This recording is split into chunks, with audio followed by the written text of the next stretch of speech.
ndërsa shqiptarët përballen me varfëri, me taksa gjithnjë më të larta dhe një kosto jetese që rritet çdo ditë, Kryeministri Edi Rama vijon të ekspozoj punët e tij artistike në galeritë më prestigjioze të botës, në ekspozita personale në Gjermani, Itali, Francë, Greqi, Portugali, Shtetet e Bashkuara, Turqi, Kinë dhe vende të tjera.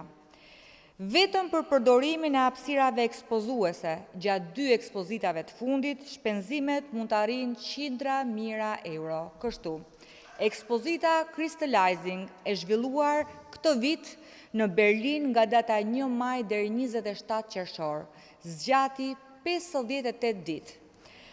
Po ashtu, ekspozita personale në Paris nga 8 qershori deri 26 korrik, zgjati 49 ditë.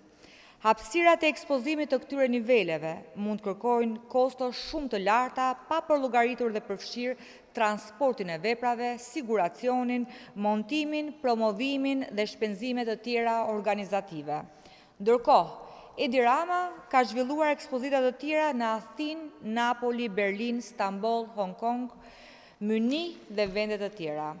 Në këto kushte, Partia Demokratike dhe opinioni publik kërkojnë transparencë për: a janë deklaruar në mënyrë të detajuar pranë institucioneve përgjegjëse të gjitha të dhënat nëse këto ekspozita janë kryer me shpenzime personale nga vetë Edi Rama, nga galeritë pritse, nga sponsor privat apo subjekte të tjera, kush dhe sa janë paguar për të mbuluar kostot e transportit ndërkombëtar të veprave, sigurimin, montimin, promovimin dhe organizimin e secilës nga këto ekspozita.